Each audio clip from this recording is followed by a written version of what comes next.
Hello students, welcome to Kenny's Educare. Today in the session of class 7th history, we will be reading and learning about part number 2 of lesson number 2, New Kings and Kingdoms. ठीक है, part number 1 पढ़ लिया, part 2 पढ़ते हैं. And children, in this part, we will be reading and learning about the following topics. First will be a closer look, क्योंकि हमने नए kingdoms, नए kings के बारे में पढ़ा, उनका एक average administration देखा. क्लोजर लुक में देखेंगे चोलास को पढ़ के.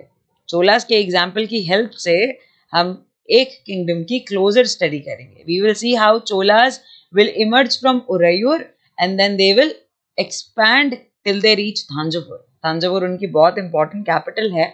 बाद में उनकी कैपिटल बदलती भी है, बट वी विल रीड कि वो कैसे ओरिजिनेट होते हैं उरैयूर से और फिर थांजावुर तक कैसे उनका एम्पायर एक्सपैंड करता है.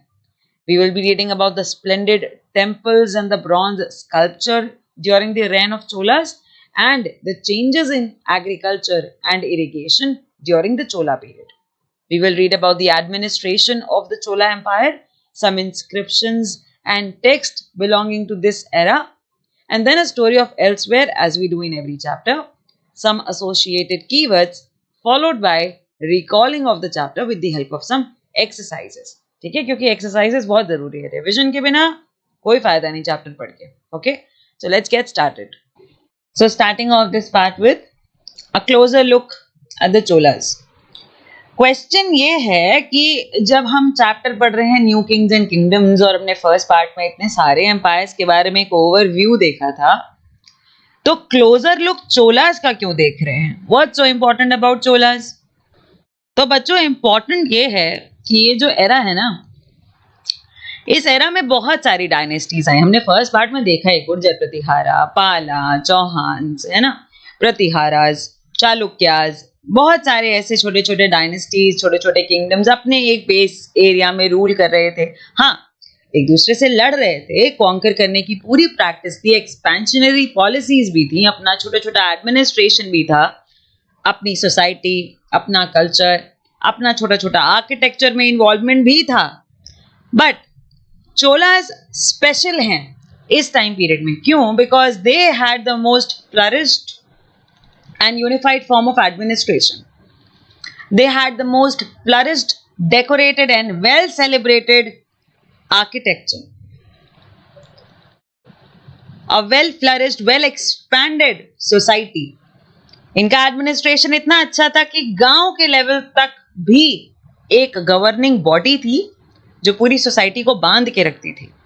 ठीक है, बहुत सारे कम्युनिटीज एंड कास्ट के लोग एडमिनिस्ट्रेशन में इन्वॉल्व्ड थे, and that is why Cholas were heavily flourished, a well expanded administrative empire. इसलिए हम चोलास को पढ़ते हैं. एक बहुत छोटे एरिया से राइज करते हुए एक बहुत बड़े एक्सपेंशन एरिया को कंट्रोल करता है Cholas over the period of history. That is why we are having a closer look at the Cholas. ठीक है? So, reading about the Cholas and having a closer look at it from Udayyur to Thanjavur. How did the Cholas rise to power? तो देखते हैं कि चोलास इतनी power में आए कैसे, इतने पावरफुल कैसे बने. ठीक है, तो एक माइनर चीफली फैमिली है known as मुट्टरैयर. They held power in the Kaveri delta. ये कावेरी रिवर आ रही है, मैप में देख सकते हो आप, ये कावेरी रिवर आ रही है, और एक चीफ फैमिली थी, फैमिली का नाम था मुट्टरैयर. मुट्टरैयर ने कावेरी डेल्टा पे कंट्रोल पा लिया. ठीक है, अब ये मुट्टरैयर हैं कौन? They were subordinate to the Pallava kings. Kanchipuram में रूल करने वाले पल्लवा किंग्स के सबऑर्डिनेट थे Muttaraiyar. Muttaraiyar used to serve the Pallava kings of Kanchipuram. Kanchipuram उनकी कैपिटल थी, इसलिए हम इनको पल्लवा किंग्स ऑफ कांचीपुरम कहते हैं. सो पल्लवा किंग्स को सर्व करते थे Muttaraiyar, and then Pallava kings के वीक होने के बाद Muttaraiyar gain control over the Kaveri delta. Now comes Vijayalaya. अब आते हैं विजयाला. विजयाला who belonged to the ancient chiefly family of the Cholas from Udayyur captured the delta from the Muttarayyar in the middle of the 9th century. क्योंकि हमने पढ़ा था कि चोलास बहुत पुराने टाइम से रूल करते हुए आ रहे हैं। ये एक संगम डायनेस्टी है ना, ये उस पीरियड से रूल कर रही है जब संगम लिटरेचर बना था। ये बीसीई के पीरियड से रूल कर रहे हैं। दो बहुत ही छोटे एरिया को पहले रूल करते थे, पर धीरे धीरे इन्होंने अपने आप को एक्सपैंड किया, ठीक है। और मैंने आपको चोलास के टाइम पे बताया भी था कि Cholas re-emerged in the 9th century. अगर आप भूल गए हो, I'll just give you a quick revision of that slide also. तो हम लोगों ने वो संगम पीरियड के चोलास के बारे में पढ़ा था, और वही चीफ फैमिली, जब हमने पढ़ा था कि मोविंदर, एक वर्ड था मोविंदर, आई डोंट नो आप भूल गए हो शायद, मोविंदर, जिसमें 3 चीफ फैमिलीज इन्वॉल्व थी, और उसमें से चोलास एक one of the chief families थी। तो चोलास जो अभी उरैयूर में रूल कर रहे हैं इन द 9th सेंचुरी, ये मुट्टरैयर से कावेरी डेल्टा छीन लेंगे। और कौन छीनेगा? विजयाला। विजयाला चोला डायनेस्टी के रूलर हैं जो अभी उरैयूर में रूल कर रहे थे, और अब उन्होंने मुट्टरैयर से कावेरी डेल्टा छीन लिया इन द मिडल ऑफ द 9th सेंचुरी। कावेरी डेल्टा पे कंट्रोल पाने के बाद Vijayala built the town of Thanjavur, ठीक है, उन्होंने थांजावुर, ये रहा थांजावुर। विजयाला ने थांजावुर टाउन बनाया और उसको अपनी कैपिटल बनाया, and a temple for goddess Nishumbhasudini there, ठीक है। निशुंभसुदिनी एक देवी है, निशुंभसुदिनी, जिनकी पूजा की जाती थी in the Chola empire. Nishumbhasudini goddess के लिए एक टेम्पल भी बनवाया विजयाला ने थांजावुर में, ठीक है। तो देखो क्रोनोलॉजी क्या है। पल्लवा किंग्स कांचीपुरम में रूल कर रहे थे। पल्लवा जैसी वीक हुए, मुट्टरैयर फैमिली ने कावेरी डेल्टा पे कंट्रोल पा लिया। मुट्टरैयर ने जैसे ही कावेरी डेल्टा पे कंट्रोल पाया, उरैयूर में रूल कर रहे विजयाला ने, जो एक एंशिएंट फैमिली को बिलोंग करता था चोलास की, उन्होंने मुट्टरैयर से कावेरी डेल्टा छीन लिया in the middle 9th century. और कावेरी डेल्टा पे कंट्रोल पाने के बाद थांजावुर में अपनी कैपिटल सिटी बनाई और देवी निशुंभसुदिनी के लिए एक टेम्पल बनवाया, ठीक है। ये मैप में the Chola kingdom and neighbour shows किए जा रहे हैं। देखो ये चोलास हैं, ग्रेटेस्ट इन द रीजन। वहीं पे नियर बाय काकतियाज भी हैं, ठीक है। ये बादामी के रूलर्स भी हैं, ये छोटे छोटे डायनेस्टी रूलर्स भी हैं, वेंगीज हैं यहाँ पे, है ना, यहाँ पे कलिंग का रीजन भी है। बट सबसे पावरफुल, सबसे इन्फ्लुएंशियल इस रीजन में अभी 9th century, specially 9th century में कौन है? चोलास, ठीक है। अच्छा, ये थांजावुर कैपिटल बनने के बाद क्या हुआ देखते हैं। Successors of Vijayala conquered neighboring regions and the kingdom grew in size and power. विजयाला ने चोला किंगडम को री-एस्टैब्लिश किया और बड़ा बनाने की कोशिश करी, और विजयाला का पूरा किया काम उनके सक्सेसर्स ने। विजयाला के बाद आने वाले सारे सक्सेसर्स ने बहुत अच्छे तरीके से नेबरिंग रीजन्स को कॉन्कर किया और अपने किंगडम को बड़ा बनाया, पावरफुल बनाया, ठीक है। The Pandyan and the Pallava territories to the south and north were made part of this kingdom. इस रीजन में जो पांड्याज रूल कर रहे हैं, और जो ऊपर के रीजन में, कांची वाले रीजन में जहां पल्लवाज रूल करते थे, इन्हें भी चोलाज ने अपने अंडर में ले लिया, ठीक है। Rajaraja one, very famous, well celebrated, very famous ruler of the Chola dynasty, Rajaraja one, considered the most powerful Chola ruler, became king in 985 CE, and he expanded control over most of these areas.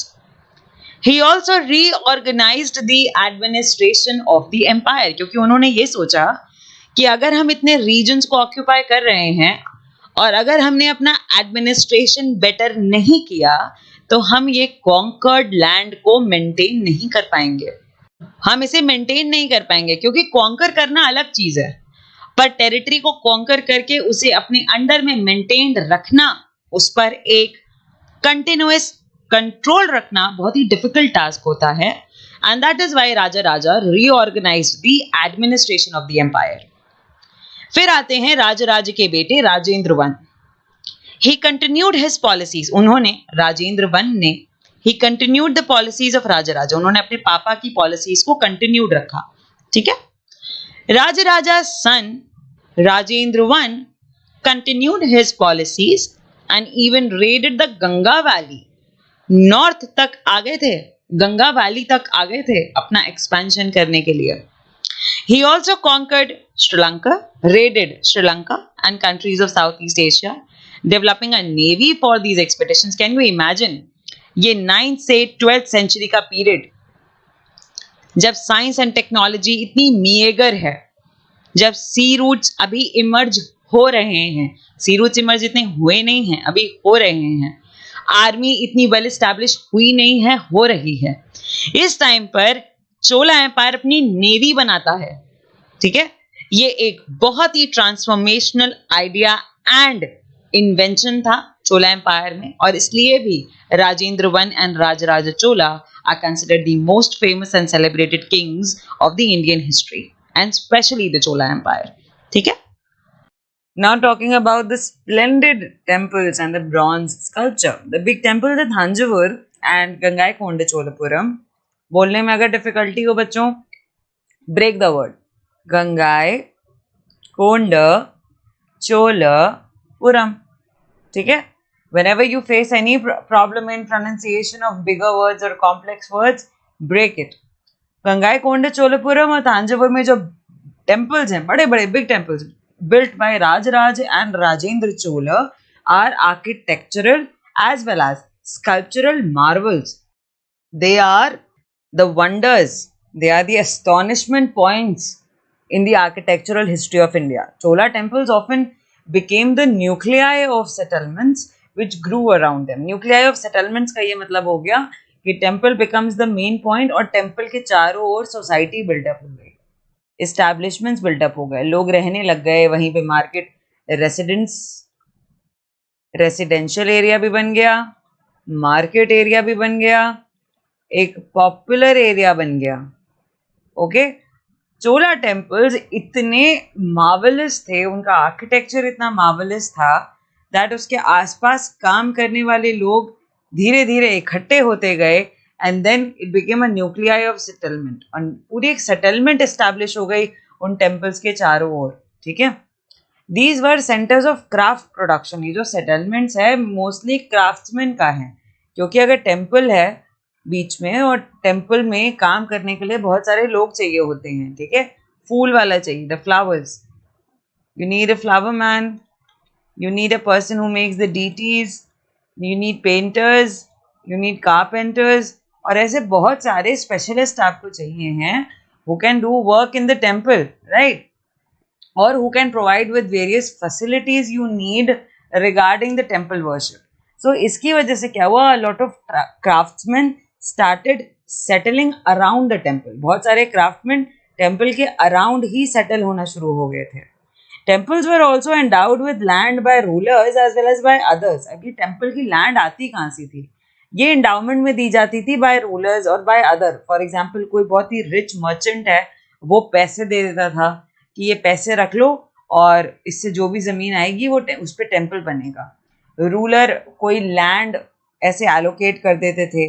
The ruler used to allocate any piece of land कि इस land पे temple बनेगा, ठीक है. The produce of this land went into maintaining all the specialist who worked at the temple and very often live near it. For example, कोई एक merchant है, उसकी एक ज़मीन है और उस पर एग्रीकल्चर होता है. मर्चेंट बोलता है that whatever revenue I am going to earn from this piece of land, that entire money will go in the maintenance of the temple. इस agricultural land से जो भी money आएगा वो सारा money मंदिर के maintenance में जाएगा, ठीक है. You getting my point? कि कभी कभी rulers used to give away land, कभी कभी वो लोग land दे देते थे temple बनाने के लिए, और अगर land नहीं दे पा रहे हैं then they used to give money to maintain the temples. Okay? और ये मनी क्यों चाहिए? टेम्पल में ऐसा क्या काम है? टेम्पल में काम है क्यों? क्योंकि आप टेम्पल में प्रीस्ट रखोगे जो पूजा कराएगा, गार्लैंड मेकर होंगे आसपास, कुक होगा, स्वीपर्स होंगे, म्यूजिशियंस हैं, डांसर्स हैं, ये सब लोग मंदिर में काम करते हैं और maybe they work around the temple, right. They have created a market and establishment around the temple and hence you need to pay them. And how will you pay them? From where will you get the money? You will get the money by the help of some endowments. ये जो rich लोग आपको endowment देंगे, इसी की help से ये पैसे जाएंगे, ठीक है. In other words, temples were not only places of worship but they were a hub of economic, social and cultural life as well. तो आप देख रहे हो कि मंदिर केवल एक पूजा का स्थान नहीं है, यहाँ पर एक इकोनॉमिक मार्केट इस्टेब्लिश हो रही है, एक कंप्लीट सोसाइटी इस्टेब्लिश हो रही है, अपने आप में कल्चर आइडेंटिफिकेशन क्रिएट हो रहा है एक टेम्पल के बनने की वजह से। ठीक है, क्यों राजा लोग इतने टेम्पल बनवाते थे? It was not only for their religious propaganda, but it was also to create a better far off society, to create a better far off economy also. ठीक है, ये बड़े टेम्पल्स जब बनते हैं, बड़े स्टैचूज जब बनते हैं, बड़े मॉल्स जब बनते हैं, इन सब का अपना एक एडवांटेज होता है बच्चों, और वो एडवांटेज होता है the upliftment and expansion of society, the upliftment and expansion of economy, और साथ में कल्चरल लाइफ का भी इन्हांसमेंट होता है। That is why all these things are very important. हम लोग सोचते हैं ना कि इतने बड़े बड़े मंदिर क्यों बनवाए हुए हैं, क्या ज़रूरत क्या है इतने मंदिरों की? ज़रूरत है because it helps in maintenance and expansion of society, it helps in maintenance and expansion of economy, और उसकी वजह से ही the entire area grows, पूरे एरिया का डेवलपमेंट और ग्रोथ इसी वजह से होता है। एंड ग्रोथ केवल पैसों के मामले में नहीं, कल्चरली भी तो ग्रो कर रहे हैं ना, culturally people are also growing, craft के स्किल्ड लोग बढ़ रहे हैं, रिलीजन में बिलीव करने वाले लोग बढ़ रहे हैं, जो रिलीजियस प्रैक्टिसेस की जाती हैं, जो ट्रेडिशनल प्रैक्टिसेस की जाती हैं, उसके कल्चर को इन्हांसमेंट मिल रहा है। So that is why all these temples are very important. And among the crafts associated with temples, making of bronze images was the most distinctive. आप सोचेंगे ना कि क्राफ्ट, ऐसे कौन से क्राफ्ट आइटम है जो बनाए जाते थे, सबसे ज़्यादा इंपॉर्टेंट है ब्रॉन्ज इमेजेस। ब्रॉन्ज की बनाई हुई इमेजेस बहुत डिस्टिंक्टिव थी, क्योंकि चोला एम्पायर के टाइम पर ब्रॉन्ज का यूसेज बहुत बढ़ गया था, एंड दैट इज वाई बहुत ही ब्यूटिफुली कार्व्ड ब्रॉन्ज स्टैचूज बनने लगे थे इस टाइम पे। Chola bronze images are considered among the finest in the world. Bronze का जो स्कल्पचर बनता था चोला एम्पायर में, that was the finest in the world. जो क्राफ्टमैन ब्रॉन्ज के स्टैचूज बनाते थे इन द चोला एम्पायर, वो दुनिया में बेस्ट माने जाते थे। While most of the images were of deities, ज़्यादातर इमेजेस डीटीज की ही बनती थी। Sometimes images were made of devotees as well. बहुत ज़्यादातर तो हमेशा भगवान की ही मूर्त बनती थी, बट कभी कभी बहुत फेमस डिवोटीज के स्टैचूज भी बन जाते थे। ठीक है, यहाँ पे I am showing you a Chola bronze sculpture. इस टाइप से स्कल्पटिंग की जाती है। कैन यू सी कितना डिटेल्ड है? The necklace, the entire body, जो भी उन्होंने ड्रेपिंग जो भी पहना हुआ है उन्होंने, मुकुट, all the jewellery, the face, the eyes, the nose, the mouth, everything is so well defined and beautifully sculptured. So इस टाइप का स्किल था उस टाइम के क्राफ्ट्समैन में, and that is why these craft people were very important to be maintained by the temple administration. ठीक है, तो ये हो गया splendid temples and bronze sculpture in the era of Chola empire. See children, now here is an image of the temple at Gangaikonda Cholapuram, a very famous temple built during the reign of the Chola Empire. Notice the way in which the roof tapers. आप देख रहे हो कैसे tapering हुई है एक के बाद एक, and every layer has sculptures in it. पूरी रूफ में एक एक लेयर में स्कल्पचर्स हैं। Also look at the elaborate stone sculptures used to decorate the outer walls. ये देखो outer walls में पूरे sculptures हैं, and that is why ये इतने ज़्यादा celebrated piece of art and architecture हैं, because of the very difficult sculpting done on the outer walls at each level. ठीक है, ओके, तो हमने पढ़ा चोला एम्पायर के बारे में, एक एडमिनिस्ट्रेटिव आइडिया लिया है ना, splendid temples and craft and statues के बारे में पढ़ा। पढ़ते हैं एग्रीकल्चर एंड इरिगेशन के बारे में in the Chola empire. Many of the achievements of the Cholas were made possible through new developments in agriculture. हमने एडमिनिस्ट्रेशन के टाइम पे ही पढ़ा था कि because agriculture was growing, peasants were becoming prosperous, because of which Chola administration was growing. Chola Empire was growing only because of the agriculture, growth in agriculture. So many of the achievements of Cholas were made possible through new developments in agriculture. Look at the map again. यहाँ देखो. Notice that the river Kaveri branches off into several small channels before emptying into the Bay of Bengal. Kaveri बहुत सारी branches में खत्म होता है before emptying itself into the Bay of Bengal. Now, these channels overflow frequently. ये जो छोटे छोटे channels है ना, इनमें पानी भर जाता है. तो मान लो अगर इसमें वाटर को स्टोर करने की या वाटर को एक्सेप्ट करने की एक कैपेसिटी होती है. हर रिवर स्ट्रीम की एक कैपेसिटी होती है, ठीक है. हर रिवर स्ट्रीम की एक कैपेसिटी होती है to hold the water. But कई बार because of heavy rainfall, because of heavy downpours, streams में बहुत सारा पानी भर जाता है. उतनी उसकी कैपेसिटी भी नहीं होती जितना उसमें पानी भर जाता है, और तभी फ्लड जाते हैं. Correct. Now these channels overflow frequently, depositing fertile soil on their bank. अब इन channels में पानी भर जाता है तो फटाफट ये पानी बे ऑफ बंगाल में गिरना शुरू हो जाता है, और जितना भी sediment इन स्ट्रीम में था, जितना भी sediment इन स्ट्रीम्स में था, वो बैंक्स पे ही रह जाता है, वो ये सी शोर पे ही रह जाता है. पानी बहता है ना जब, तो अपने अंदर का जितना भी हैवी sediment होता है, हैवी sediment, वो बैंक पे ही छोड़ के चला जाता है. ठीक है. नाउ रिवर ने जब बैंक पे, ये बैंक है समझ लो, ठीक है, ये सी शोर है. रिवर ने जब बैंक पे या सी शोर पे सेडिमेंट्स छोड़ दिए, और आपको पता है सेडिमेंट्स मतलब फुल ऑफ मिनरल्स, बहुत फर्टाइल होंगे. So these channels overflow frequently and then they deposit the fertile soil on their banks. Water from the channels also provides the necessary moisture for agriculture, particularly the cultivation of rice. ये channels की वजह से हमें number 1 एक अच्छे sediments मिल गए जिसकी वजह से land fertile हो गई. नंबर 2 moisture मिल गया जो हमें जरूरी है for the growth of crops. और अगर स्पेशली आपको राइस ग्रो करना है, राइस के लिए तो बहुत पानी चाहिए होता है. अगर किसी ने राइस का कल्टिवेशन होते देखा है, सॉरी राइस को अगर सो होते हुए देखा है, तो देखा होगा आपने कि उसको सो ही किया जाता है बहुत सारे पानी में, right.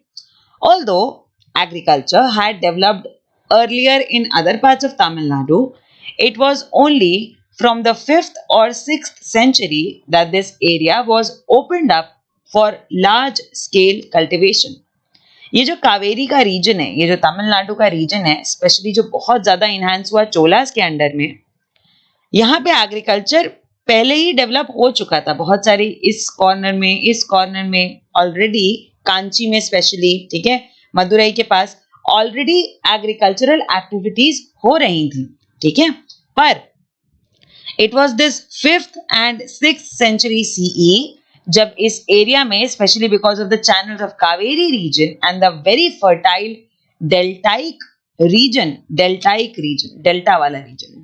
Reason of Kaveri river, इसकी वजह से क्या हुआ, लार्ज स्केल कल्टीवेशन भी शुरू हो गया. अभी तक केवल इतना एग्रीकल्चर हो रहा था कि वहां जितने लोग रहते हैं वो लोग खाना खा सके और किंग को उसमें से टैक्स दिया जा सके.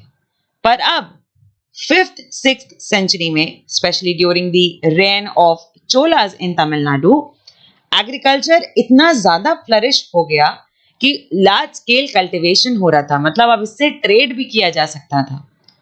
Forests had to be cleared in some regions, land had to be leveled in other areas. अब एग्रीकल्चर को अगर बढ़ाना है, then you need land for it. और लैंड आप कैसे पा सकते हो, फॉरेस्ट को क्लियर करके. आपको अगर घर बनाने हैं, आपको फॉरेस्ट क्लियर करने पड़ेंगे, रोड्स बनाने हैं, हाईवेज बनाने हैं.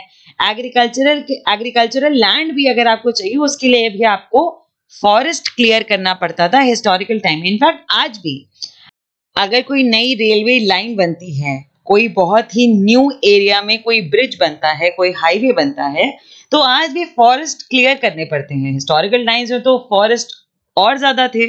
That is why for the expansion and large scale cultivation and the expansion of agricultural activity, forest को क्लियर करना पड़ता था रीजन्स में, सो दैट लैंड को लेवल किया जा सके और वहां पर एग्रीकल्चर प्रैक्टिस की जा सके. In the delta region, embankments had to be built to prevent flooding, and canals had to be constructed to carry the water to the fields. In many areas, 2 crops were grown in a year.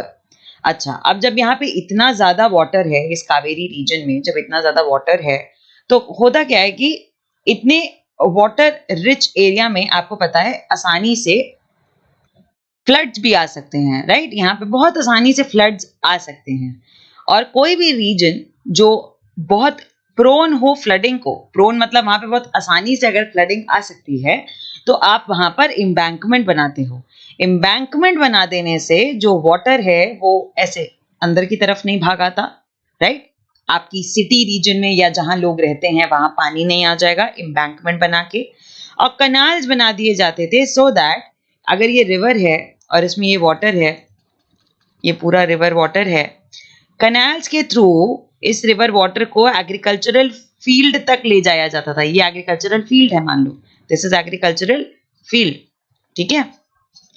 Canals की help से river water को agricultural field में ले जाया जाता था so that that water can be used for the agriculture. Okay, कई बार तो वाटर की इतनी अच्छे से यूसेज हो रहा था, इतना अच्छा यूसेज था वाटर का कि एक ही एरिया में दो दो क्रॉप्स उगा दिए जाते थे, ठीक है? एक ही साल के अंदर दो क्रॉप्स उग जाते थे। तो यू कैन से this is how the agriculture was growing under the Cholas, especially in the Tamil Nadu region, and majorly because of the Kaveri region. Majorly because of the Kaveri Delta and the sediments deposited by the channels of Kaveri River on the banks. ठीक है, ये इतने heavy sediments, इतना अच्छा sedimentation है, इतनी fertile land थी, उसकी वजह से ही agriculture was growing in this period of history, especially in the 5th and 6th century. ठीक है, तो ये था agriculture and irrigation. We'll read further about this also. In many cases, it was necessary to water the crops artificially.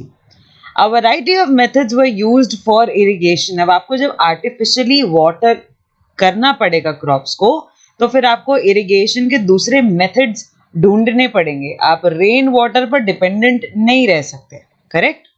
So a variety of methods were used for irrigation. In some areas, wells were dug. In other places, huge tanks were constructed to collect rainwater.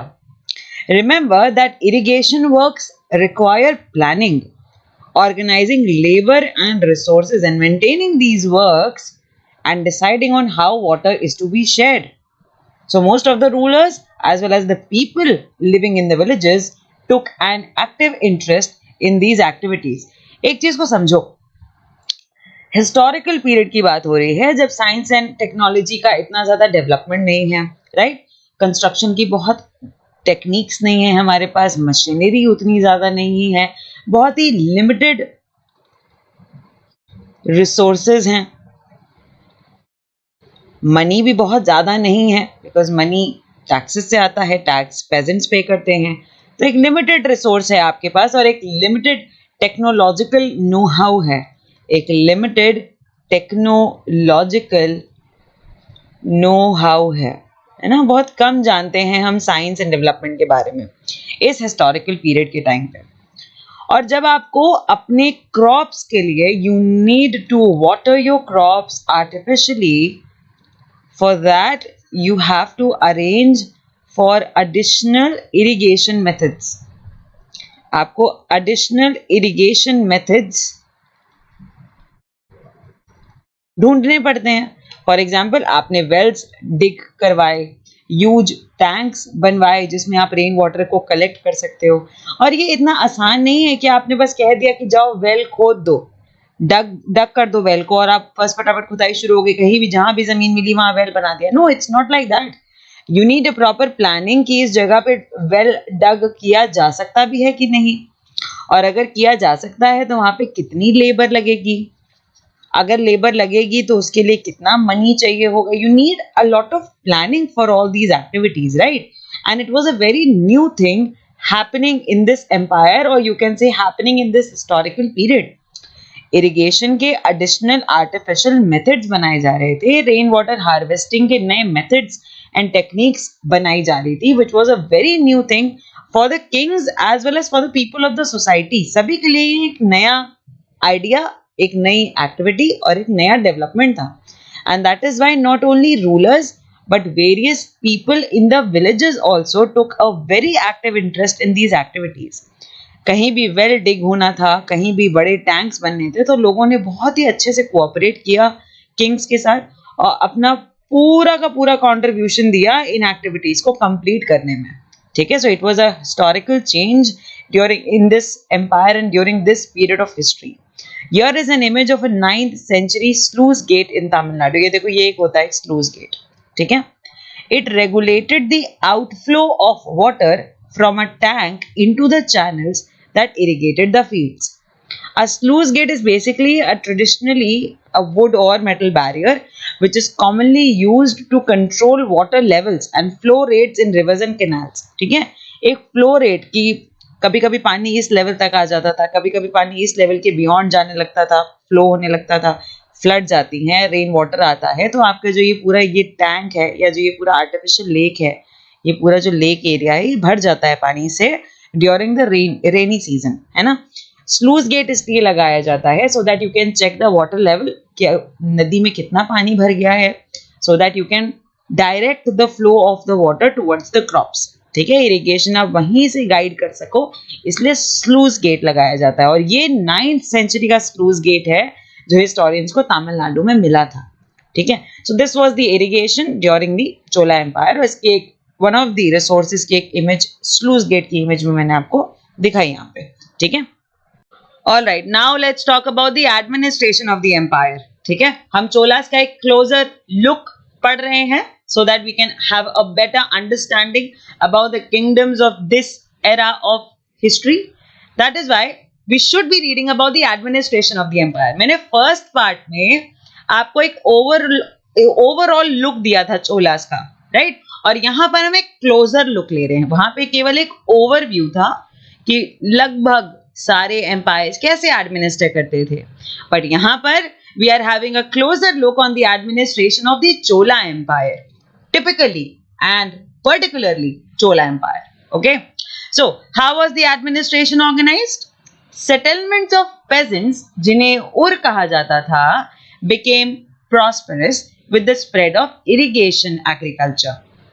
जब irrigation facilities increase हुई, enhance हुई, and people got readily available sources for irrigation, तो उसकी वजह से agriculture enhance हुआ, है ना. बच्चों देखो क्या होता है, एग्रीकल्चर का मतलब है आपको क्रॉप्स ग्रो करने हैं, and for crops you need water, you definitely need water for crops. ठीक है, बहुत सारी ऐसी क्रॉप्स होती हैं जिन्हें बहुत कम पानी चाहिए होता है, but most of the time specially in the Doab region and specially about the whole grains, आपको पानी चाहिए होता है फॉर बेटर एग्रीकल्चर. अब जब एग्रीकल्चर के लिए वाटर की रिसोर्सेज, दैट मीन्स वेल्स बना देते थे किंग्स, टैंक्स बना देते थे, राइट, कैनाल्स बनना शुरू हो गए थे. जब ऐसी फैसिलिटीज आपको मिलेंगी तो जाहिर सी बात है you will have better water resources, you will have better irrigation methods for your agriculture, and when you will have better resources for water you will have a good agriculture, a good crop. और अच्छा agriculture मतलब good returns, जो farmers हैं उन्हें अच्छे returns मिलेंगे, and because of which pageants will grow prosperous. आप prosperous कैसे बनते हो? जब आपका कोई काम अच्छे से हो रहा हो और उस पर आपको रिटर्न्स मिल रहे हो, है ना. आप एक अच्छे स्टूडेंट कब बनते हो? जब आप पूरी कोशिश करते हो रोज पढ़ाई करने की, अपना टाइम पे होमवर्क कंप्लीट करने की, एक प्रॉपर टाइम पे अपना रिवीजन करने की, आप तब एक अच्छे स्टूडेंट बनते हो. वैसे ही आप एक प्रॉस्परस पेजेंट कैसे बन सकते हो? जब आपके पास अच्छी रिसोर्सेज हो अपने एग्रीकल्चर को पूरा करने की, और फिर आपको उस एग्रीकल्चर से रिटर्न्स भी अच्छे मिले, है ना.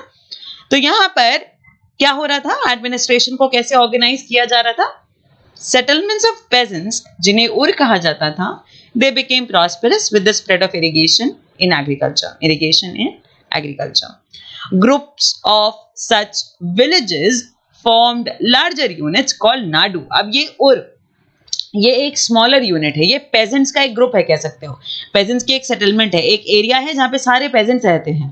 ठीक, ये एक सेटलमेंट एक उर हो गई, वन उर. ऐसे ही बहुत सारे उर होंगे, 2 उर, थर्ड नंबर का उर. अब ये सारे उर मिलके बन गए नाडू. क्या बन गए? Nadu. Group of such villages formed larger units called nadu. The village council and the Nadu performed several administrative functions, including the dispensing justice and collecting taxes. तो यहाँ पे एक एडमिनिस्ट्रेटिव यूनिट बन रही है, आप देख रहे होगे कैसे. Let me explain. वेट, अभी मैंने आपको बताया कि और क्या होता है, सेटलमेंट ऑफ पेजेंट्स. ऐसे ही ढेर सारे और जब मिल जाते हैं तो बन जाता है नाडू. और जब नाडू बन जाता है तो यहां पर एक काउंसिल बनानी पड़ती है. काउंसिल का मतलब होगा ग्रुप ऑफ लीडर्स. कुछ एक छोटा सा ग्रुप ऑफ लीडर्स बन जाएगा who will take the administrative functions of all the villages. सारे villages का administrative function ये काउंसिल करेगी. जैसे हमारे मिनिस्टर्स होते हैं, है ना, हर मिनिस्टर के पास अपना डिपार्टमेंट होता है और हर मिनिस्टर अपने अपने डिपार्टमेंट को देखता है ना. वैसे ही यहाँ पे विलेज काउंसिल बन गई और जो ये नाडू थे इन लोगों ने एडमिनिस्ट्रेटिव फंक्शंस करना शुरू कर दिए. हर और दैट मीन्स हर विलेज की अपनी एक काउंसिल थी, एक विलेज काउंसिल थी, और नाडू की अपनी एक काउंसिल थी.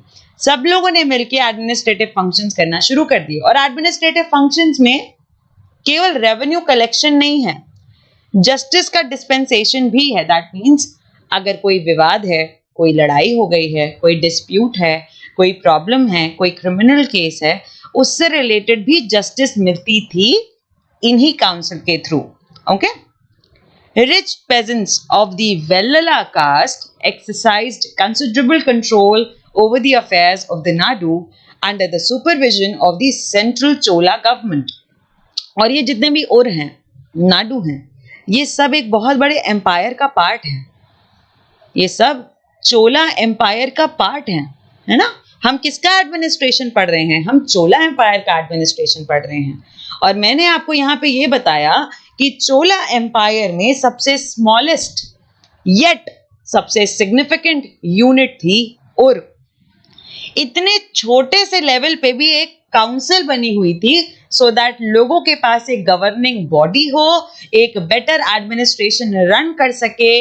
इतनी स्मॉल यूनिट पर भी, जैसे आज हमारे यहाँ हर विलेज में पंचायत होती है, पंचायत समितिज होती हैं.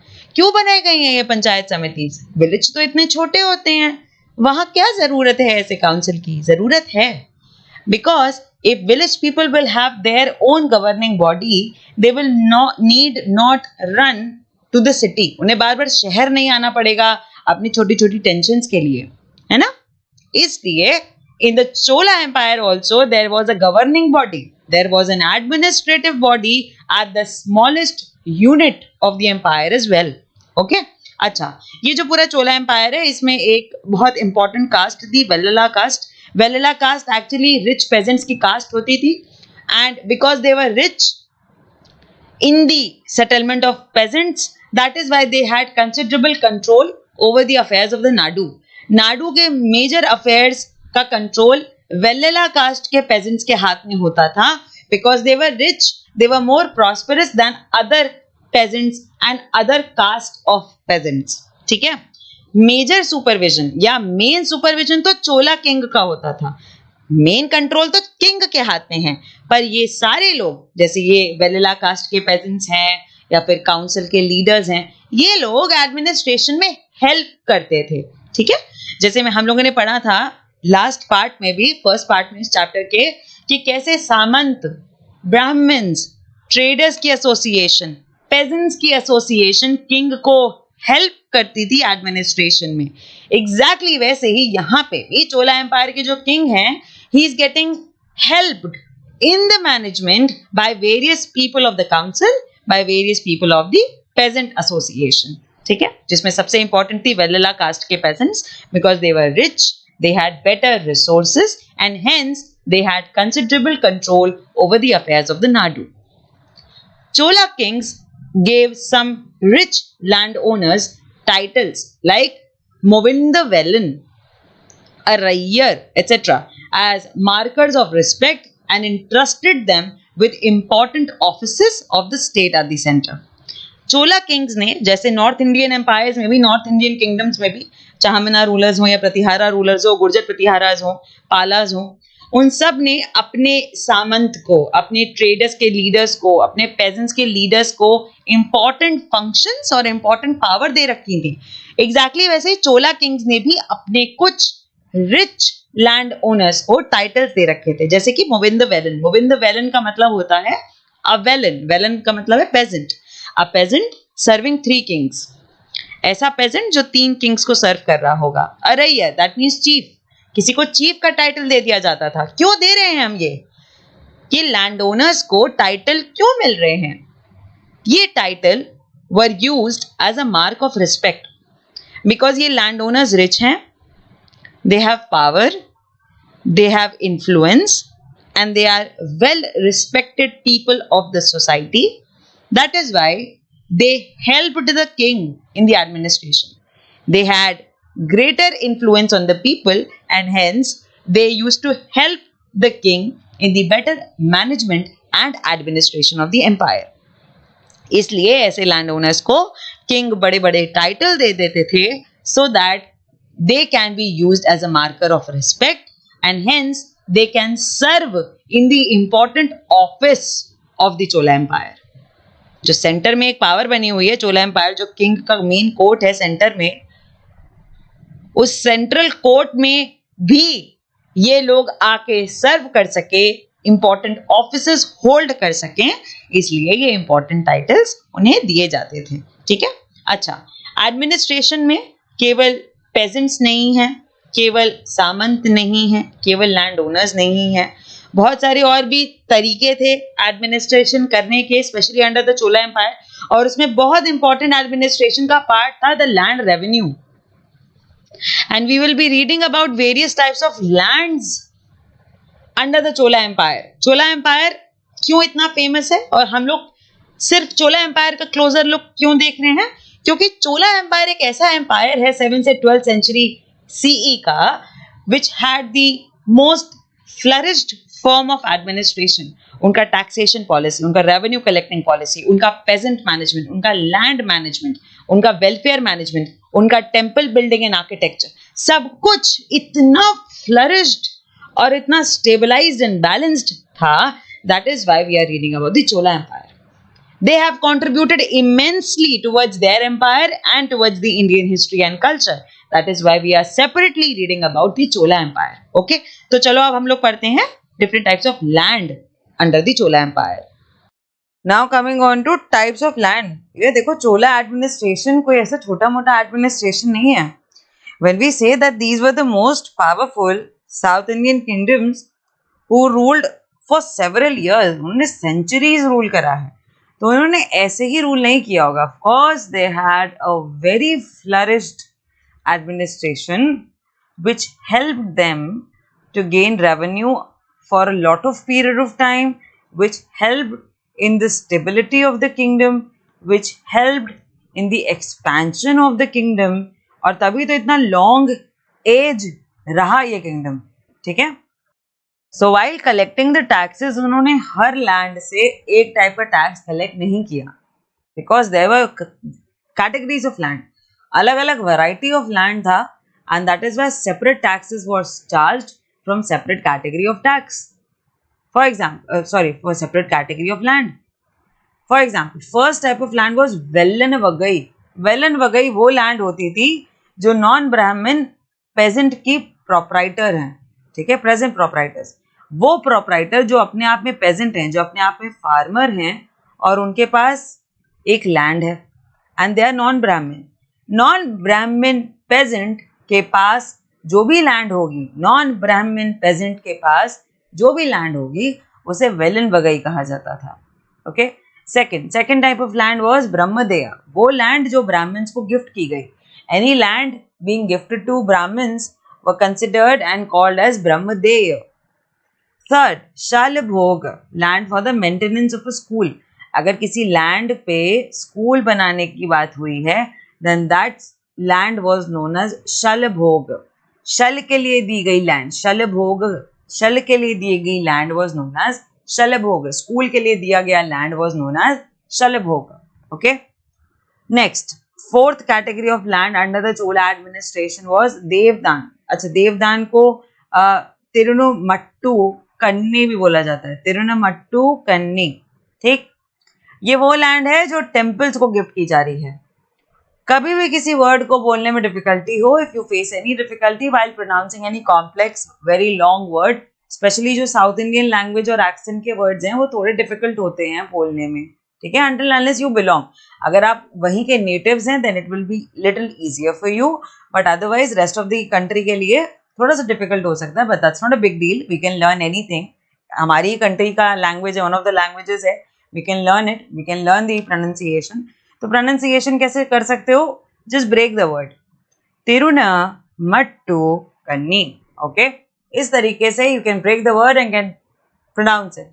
तो देवदान वो लैंड है जो देवों के लिए दान की गई, दैट मीन्स भगवान के लिए लैंड की, भगवान के लिए ग्रांट की गई, that means any land being given to the temple was known as देवदान।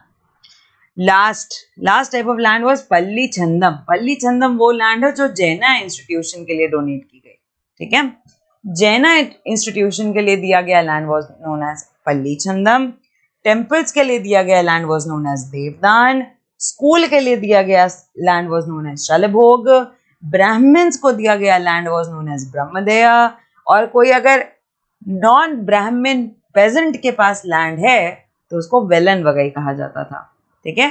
These types of land are mentioned in the Chola inscriptions. मैं अपने मन से नहीं बता रही हूँ, I will always focus on the source. You should always know the source from which you are getting the information, and this is the source.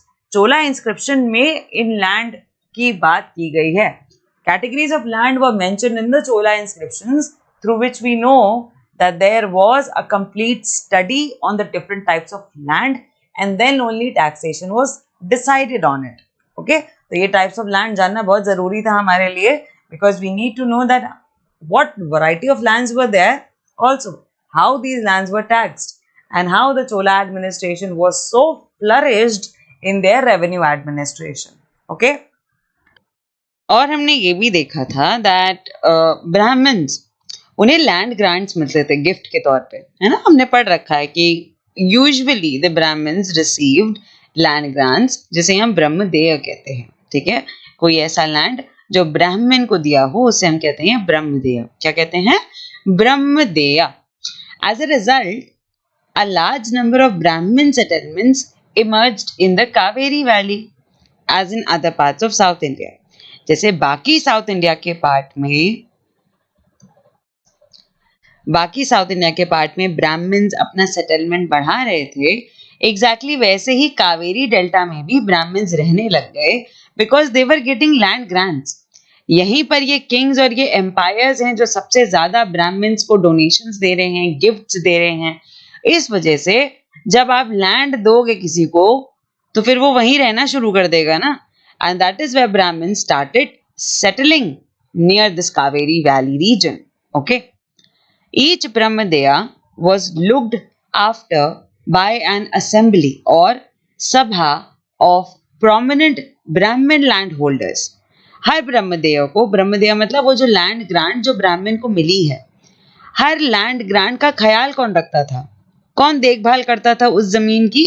It was looked after bye N assembly. एक assembly बनाई जाती थी, कह सकते हो एक सभा बनाई जाती है। असेंबली और sabha one and the same thing.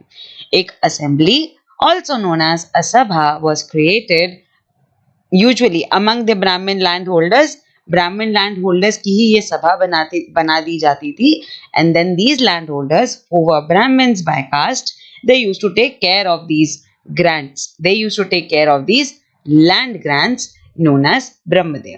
Okay, these assemblies worked very efficiently. Their decisions were recorded in detail in inscriptions, often on the stone walls of temples. Associations of traders known as nagarams also occasionally performed administrative functions in the towns. So apart from this sabha of Brahmin landholders, there were association of traders also. कुछ ऐसे लोग, कुछ ऐसी associations भी थी, ऐसे group भी थे जिसमें ट्रेडर्स, जिन्हें हम नगरम्स कह रहे हैं, इन एसोसिएशन को हम नगरम्स कह रहे हैं, ट्रेडर्स को हम नगरम्स नहीं कह रहे हैं। एसोसिएशन ऑफ ट्रेडर्स जिसे हम नगरम्स कहते थे, they also used to perform some administrative functions. केवल ब्राह्मण्स ही सारे फंक्शंस नहीं कर रहे, there were other associations, other groups and other assemblies of people as well who were performing other administrative functions in the towns. एक inscription है Uttaramerur inscription which is in Tamil Nadu. ये inscription Uttaramerur inscription जो Chingleput district में हमें मिली थी, historians को ये inscription मिली थी in Tamil Nadu, and this inscription provide details of the way in which the sabha was organised. इस इंस्क्रिप्शन में क्लियरली पूरा डिटेल लिखा है कि कैसे ब्रह्मदेया को ब्राह्मण लैंड होल्डर्स मैनेज करते थे, टाउन्स के और अदर फंक्शंस को कैसे ट्रेडर्स मैनेज करते थे, रिमेनिंग एक्टिविटीज पेजेंट्स और जो हाउस होल्ड वर्कर्स थे वो लोग हैंडल करते थे. तो इस इंस्क्रिप्शन में क्लियरली लिखा है कि पूरे टाउन का एडमिनिस्ट्रेटिव फंक्शनिंग कैसे होती थी.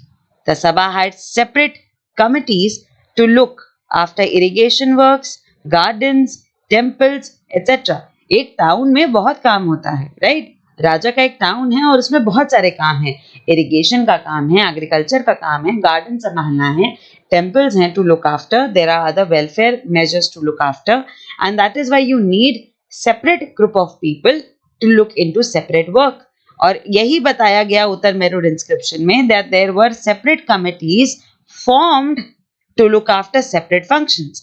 जैसे present day time में there are ministries, है ना? Ministries of Defense, Ministry of Defense, Ministry of Education, Ministry of Human Resource Development, ministry of textile. अलग अलग डिपार्टमेंट अलग अलग मिनिस्ट्रीज में डिवाइडेड है. सब लोग अपना अपना काम खुद देखते हैं.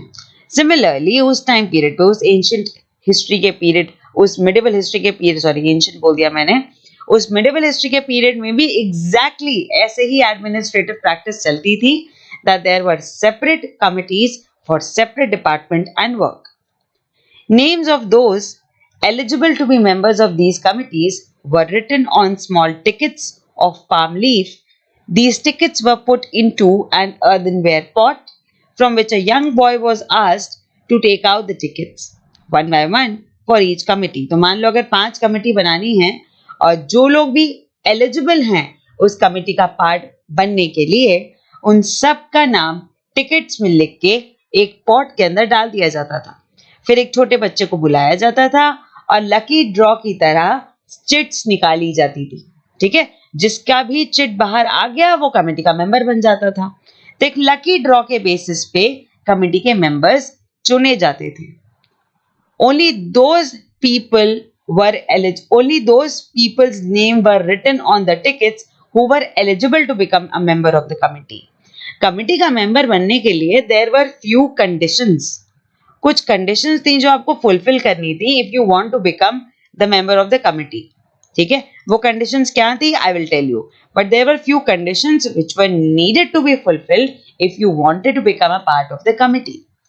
और अगर आप एलिजिबल हैं तो फिर आपका नाम टिकट पे लिख के earthenware पॉट में रख दिया जाता था, एंड देन एक लकी ड्रॉ के बेसिस पे a young boy used to take out tickets one by one for each committee.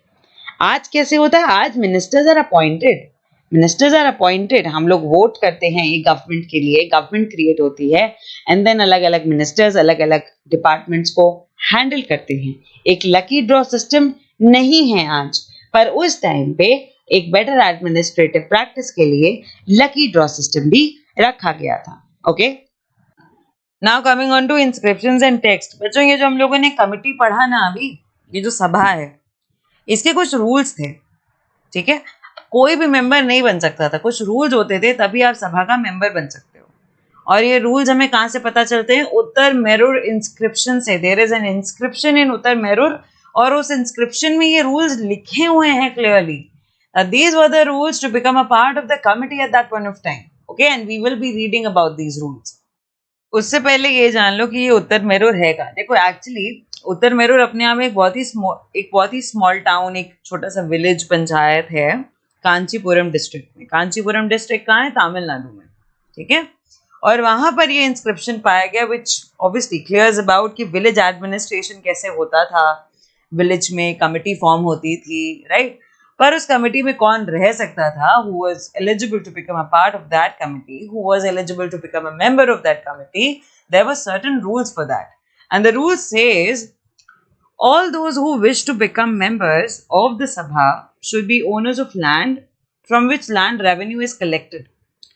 एक ऐसी लैंड आपके पास होनी चाहिए जिस पर आप टैक्स देते हो, ठीक है।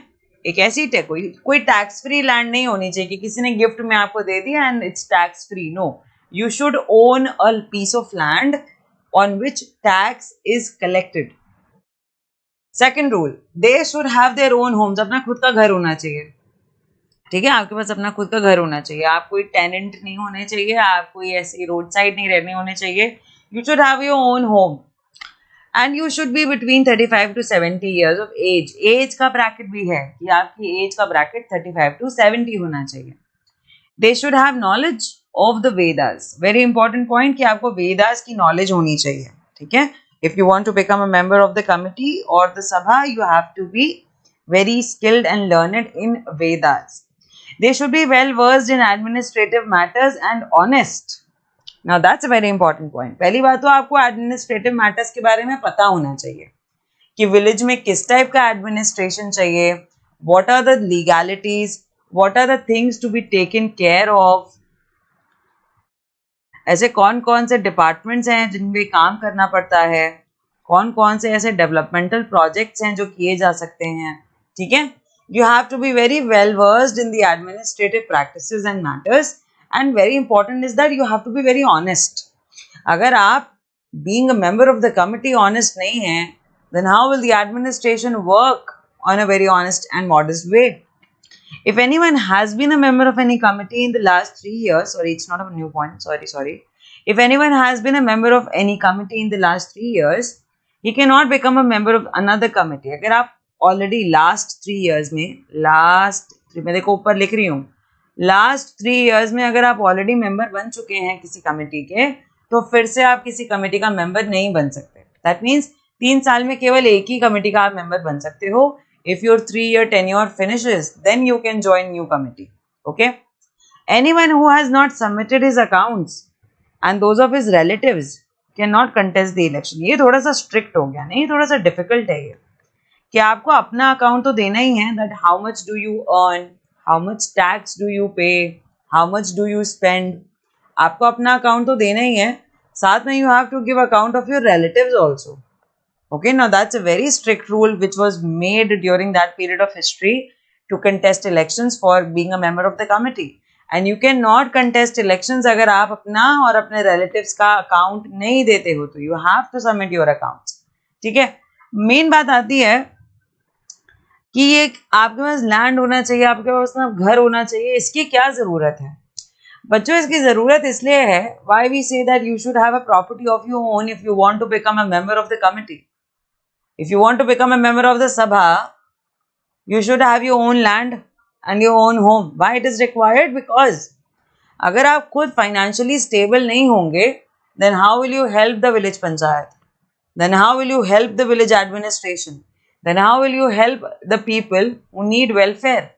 आपके पास खुद के पैसे नहीं होंगे अगर, तो आप कैसे एग्रीकल्चर में सपोर्ट करोगे, कैसे डेवलपमेंटल प्रोजेक्ट्स में सपोर्ट करोगे, कैसे वेलफेयर ओरिएंटेड, कल्चरल ओरिएंटेड सारी चीजों में सपोर्ट कैसे करोगे when you will also not have money? That is why this ownership of land, this your own home is everything required. ठीक है, बहुत सोच समझ के eligibility criteria रखे जाते हैं, and these eligibility criteria needed to be fulfilled to become a member of the Sabha. Okay, तो ये inscription and text मैंने इसलिए बताया because it is very important to know कि सोर्स क्या है इंफॉर्मेशन का, है ना। सोर्स क्या है? मैं चाहूँ तो आपको ऐसे ही रूल्स बता दूं कि बच्चों ये रूल्स होते थे, देन यू विल से कि मैम आपको कैसे पता? तो यू शुड नो कि इसका सोर्स है उत्तर मेरूर इंस्क्रिप्शन में, अपने मन से नहीं बता रही हूँ, उत्तर मेरूर इंस्क्रिप्शन में ये सब लिखा हुआ है, ठीक है। ये सोर्स इसका उत्तर मेरूर इंस्क्रिप्शन है जिसमें कमिटी का मेंबर बनने के रूल्स मेंशन्ड है। ओके, चलो अब उत्तर मेरूर इंस्क्रिप्शन के बाद एक और इंस्क्रिप्शन के बारे में पढ़ते हैं यहाँ पे, ठीक है। उत्तर मेरूर इंस्क्रिप्शन में बात हो रही है सभा की, बात हो रही है उन लोगों की who can be a member of the council. That means we are talking about the leaders, we are talking about the we are talking about the leaders, we are talking about the important men and people in the society, we are talking about the most elite member in the society, but we do not know about the lives of ordinary men and women, है ना. ordinary men and women क्या कर रहे थे ये तो हमें पता ही नहीं है. हमें पता है कि किंग्स थे, किंग्स के इंपॉर्टेंट लोग थे, कुछ रिच लैंड ओनर्स थे जिन्हें बहुत बड़े बड़े टाइटल्स दिए जा रहे थे. They helped in the administration, specially Chola empire में there was enhanced beautiful architecture, एक बहुत ही कंसोलिडेटेड फॉर्म ऑफ एडमिनिस्ट्रेशन, बहुत ही consolidated form of revenue collection policy थी. But ordinary men and women के बारे में तो हमें कुछ पता ही नहीं चल रहा. So for that we will be reading a small excerpt from an inscription named Periya Puranam. While inscriptions tells us about kings and powerful men, here is an excerpt from the Periya Puranam. Periya Puranam एक 12th century का Tamil work है which informs us about the lives of ordinary men and women. ठीक है, एक Tamil account है, Tamil language में लिखा हुआ एक अकाउंट है belonging to the 12th century period. उसका नाम है पेरिया पुराणम. और पेरिया पुराणम का एक छोटा सा एक्सर्प्ट, एक छोटा सा हिस्सा मैंने यहाँ पे लिखा हुआ है, मतलब मैंने खुद नहीं लिखा है, बट उसका एक्सर्प्ट है through which we can know about and we can have a better understanding about the lives of ordinary men and women in the Chola empire. ठीक है, एक पहले क्विक रीडिंग कर लेते हैं, फिर मैं इसका मीनिंग आपको समझाती हूँ. ठीक है, चाहो तो आप खुद भी इसकी रीडिंग करो, so you will have a better understanding. You can pause the video and can have a quick reading, otherwise मेरे साथ भी रीड कर सकते हो, no problem.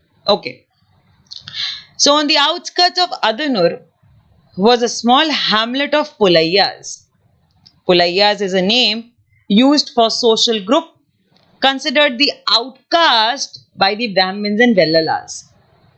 Okay, so on the outskirts of Adanur was a small hamlet of Pulaiyas. Pulaiyas कौन है? एक social group है जिन्हें Brahmins के थ्रू या Vellalas के थ्रू outcast माना जाता था कि ये तो बाहर की कास्ट है. ठीक है, ये हमारी सोसाइटी का पार्ट नहीं है. तो अदनूर के आउटस्कर्ट्स पे, अदनूर एक जगह है तमिलनाडु में, अदनूर के आउटस्कर्ट्स में एक छोटा सा हैमलेट था, एक छोटा सा स्मॉल सेटलमेंट था जहाँ पे पुलैया नाम के लोग रहते थे.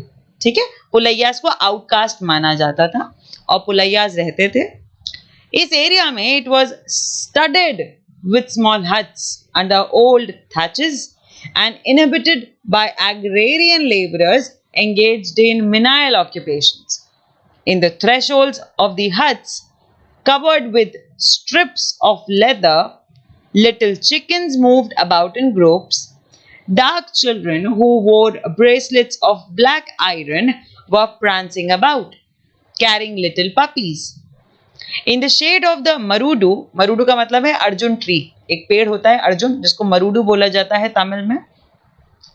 In the shade of the marudu trees, a female laborer put her baby to sleep on a sheet of leather.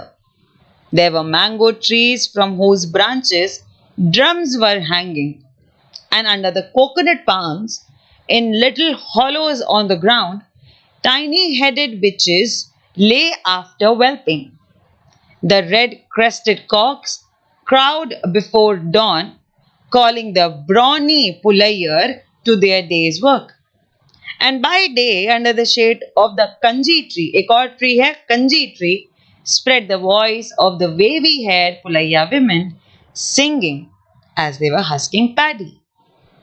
तो इस स्टोरी से क्या क्या समझ में आया? पहले तो हमें ये समझ में आया कि अदनूर के आउटस्कर्ट्स पे एक स्मॉल हैमलेट है पुलैयास की, नंबर 1.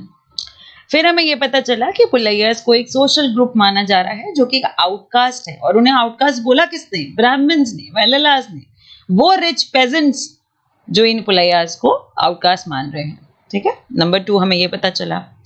फिर हमें पता चला कि पुलैयास जहाँ रहते हैं वहां पे ऐसी बहुत सारी छोटी छोटी हट्स हैं, सब थैच्ड है, घास ऊपर उनकी जो रूफ है उन हट्स की सब पे ड्राई ग्रास रखी गई है रूफ बनाने के लिए. और उस पूरे एरिया में कौन रहता है? एग्रेरियन लेबरर्स रहते हैं. जो बहुत छोटे छोटे काम करते हैं, क्रॉप को काटने का काम करते हैं, कूड़ा अलग करने का काम करते हैं, छोटी छोटी सेल करने का काम करते हैं, ठीक है। बहुत ही मिनाइल ऑक्यूपेशन, बहुत ही छोटे ऑक्यूपेशन, जिससे कोई इनकम भी बहुत ज्यादा नहीं बनती है और जिनका सोसाइटी में बहुत ज्यादा स्टेटस भी नहीं है, ठीक है। ऐसी मिनाइल ऑक्यूपेशन वो लोग करते हैं। अच्छा, अब जहाँ ये लोग रहते हैं उनकी जो हट्स हैं वो हट्स थैच्ड हैं और सारी ही हट्स स्ट्रिप्स से कवर्ड हैं। किस चीज की स्ट्रिप से? लेदर की स्ट्रिप से कवर्ड हैं, ठीक है। उसी एरिया में छोटे छोटे मुर्गे टहलते रहते हैं ग्रुप्स में।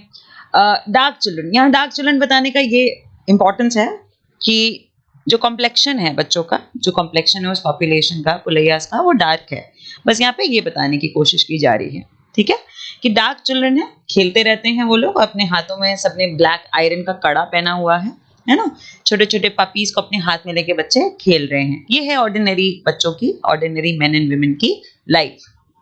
फिर बताया गया यहाँ पे कि इसी एरिया में, ये जो आदनूर का आउटस्कर्ट्स हैं जहाँ पुलैयास रहते हैं, वहां पे अर्जुन ट्रीज हैं, ठीक है। और अर्जुन ट्रीज इतने स्ट्रॉन्ग होते हैं कि ब्रांचेस इतनी रॉक सॉलिड होती हैं कि जो फीमेल लेबरर्स हैं ना, वो अपने बच्चों को ऐसे एक, अगर ये ट्री है और ये इसकी कुछ ब्रांचेस हैं, तो ब्रांच पे एक ऐसे कपड़े का झूला बनाकर फीमेल लेबरर्स अपने बच्चों को उसमें टांग देती हैं ताकि बच्चा झूला झूलता रहे और फीमेल लेबरर्स अपना काम कर पाए, ठीक है।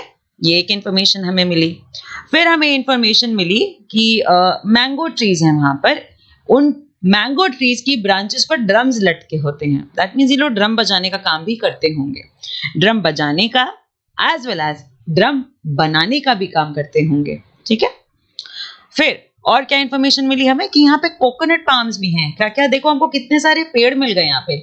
मरूडू ट्री है यहाँ पे, मैंगो ट्री है यहाँ पे, कोकोनट पाम्स है यहाँ पे, दैट मीन्स पाम ट्रीज है यहाँ पे, है ना, पाम ट्रीज है। और यहाँ पे छोटे छोटे फीमेल बिचेस जो हैं वो टहलती रहती हैं, ठीक है। रेड क्रेस्टेड कॉक्स भी हैं, ऐसे मुर्गे जिनके ऊपर ऐसे रेड फन होता है ना, ऐसे एक रेड क्रेस्ट होता है। ऐसे कॉक्स भी यहाँ पर टहल रहे हैं, ठीक है। और डॉन होने से पहले, ये जो सुबह 4 बजे का टाइम होता है, ये लोग से मुर्गा अपनी बांग देता है ना, ऐसे कुकड़ू कू बोलता है।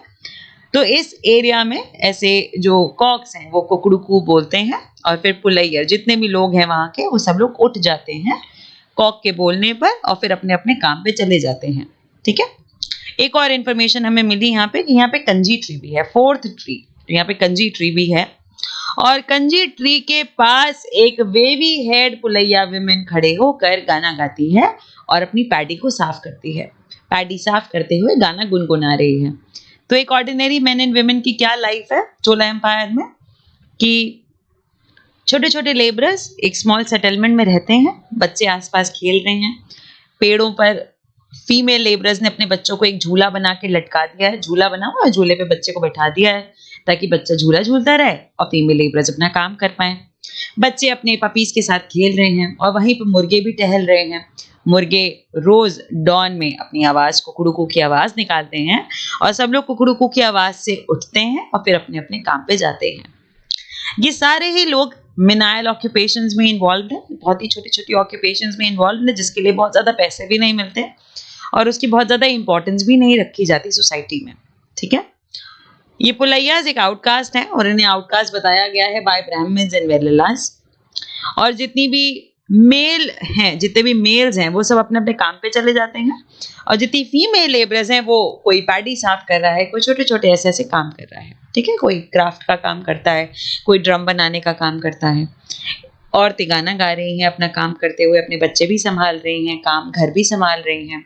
जो मेन इन द फैमिली हैं वो जैसे ही मुर्गा बांग देता है वो अपने काम पे चले जाते हैं। So this is the life of an ordinary men and women during the Chola empire. ये यहाँ पर एक छोटे से एक्सर्प्ट से आपको ये एक्सप्लेन करने की कोशिश की गई है, ठीक है। ओके, तो अभी हम लोगों ने 2 चीजें पढ़ी, एक थी उत्तर मेरूर इंस्क्रिप्शन और दूसरा था पेरिया पुराणम से एक छोटा सा एक्सर्प्ट फ्रॉम द इंस्क्रिप्शन, ठीक है। Based on those 2 pieces of information, here are questions for you. First is, do you think women participated in these assemblies? जो assembly में members चुने जा रहे थे सभा में, जो हमने उत्तर मेरुर इंस्क्रिप्शन में पढ़ा, क्या आपको लगता है उन असेंबलीज में women were also taking part? In your view are lotteries useful in choosing members of committees? क्योंकि हम लोगों ने पढ़ा था in the Uttaramerur inscription also that सबके नाम की चिट्स डाल दी जाती थी एंड देन एक यंग बॉय को बुलाकर एक लॉटरी सिस्टम के थ्रू मेंबर्स के नेम सेलेक्ट किए जाते थे। फर्स्ट क्वेश्चन ये है कि क्या विमेन पार्टिसिपेट करती थी? No, women did not participate in these assemblies according to the Uttaramerur inscription, क्योंकि उत्तर मेरुर इंस्क्रिप्शन में क्लियरली लिखा हुआ है that men from the village used to participate in the elections. Second, क्या lotteries useful है? In my view, lotteries are not useful in choosing members of the committee. Best way election होता है ना? When people get to choose their leaders. Lottery में तो कोई अगर capable नहीं भी है, कोई इनकम्पिटेंट है, कोई बेकार लीडर है, वो भी मेंबर बन सकता है सभा का. So that is why lottery according to me is not a good option. Okay. Second question is based on the Periya Puranam excerpt inscription. Okay. Were there any Brahmins in the hamlet? हम लोगों ने पूरा information पढ़ा about the life of the ordinary men and women in the society. आपने कहीं पे भी Brahmins को देखा कि Brahmins भी रहते हैं उसी सोसाइटी में? No, there were no Brahmins. कोई mention ही नहीं कि Brahmins भी उसी locality में रहते थे.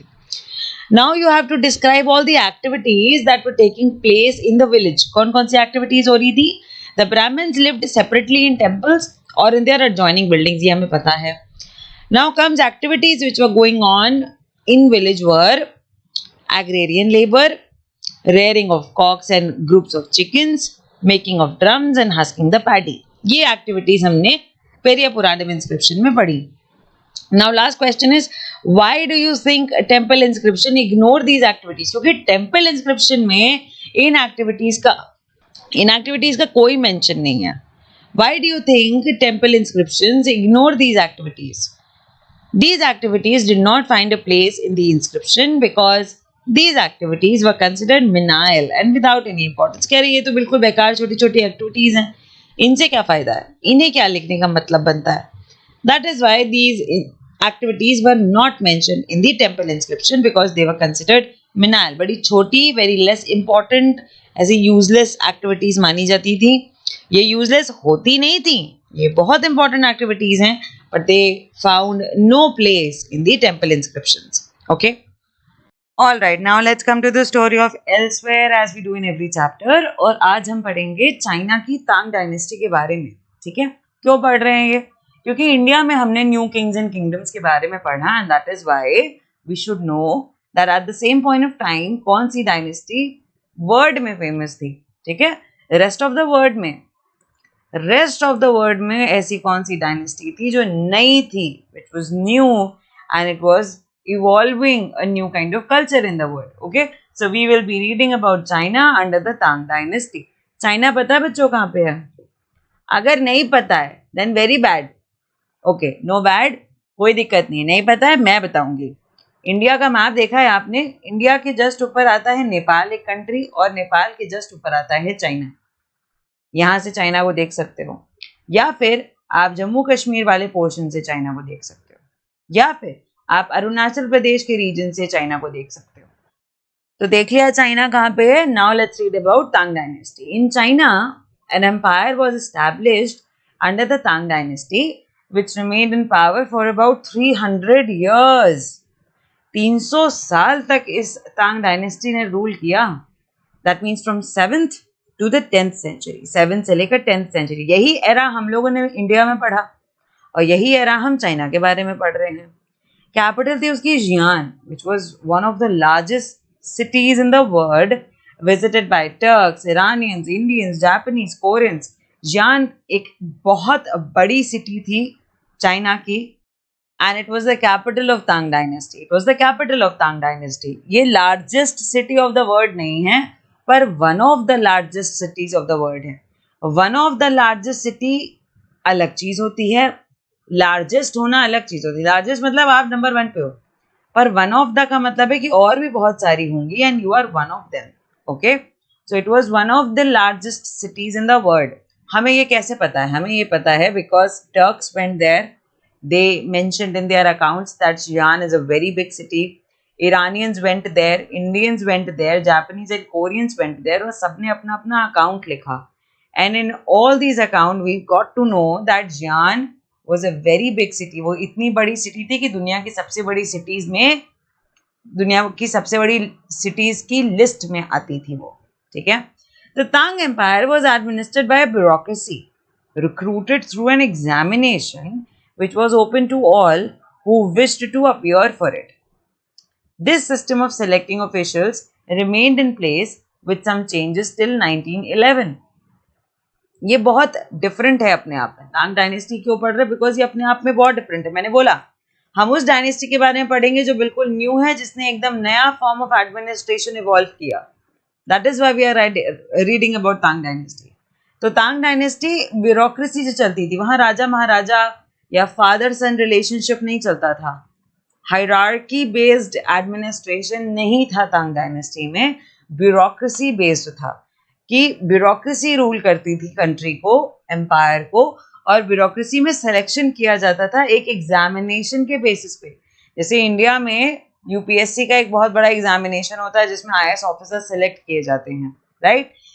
कुछ मिलता जुलता वैसे ही एक एग्जामिनेशन होता था तांग एम्पायर में, एंड जो लोग भी सिलेक्ट होते थे वो लोग एम्पायर को रूल करते थे. ओके, ये सिस्टम चाइना में कॉन्स्टेंटली 7th सेंचुरी से चलता हुआ आज तक चल रहा है. ओके, कुछ चेंजेस आए 1911 के बाद, कुछ चेंजेस आ गए उसमें, कंप्लीटली एग्जामिनेशन बेस्ड नहीं रखा, थोड़े बहुत चेंजेस आए, बट आज भी ये सिस्टम है that the bureaucrats run the nation. Bureaucracy का एग्जामिनेशन होता है और वो सारे लोग फिर रूल करते हैं, अलग अलग डिपार्टमेंट्स, अलग अलग मिनिस्ट्रीज के थ्रू. ठीक है. Now the question is, in what ways was this system different from those prevalent in the Indian subcontinent? आपने अभी पूरे चैप्टर में पढ़ा कि इंडियन सबकॉन्टिनेंट में कैसा रूल, कैसा किंगडम और कैसे किंग्स होते थे, और अभी मैंने आपको चाइना की तांग डायनेस्टी के बारे में बताया. अब आपको डिफरेंस बताना है दोनों में. क्या डिफरेंस है? Very simple. Tang empire was administered by bureaucracy recruited through an examination which was open to all who wished to appear for it.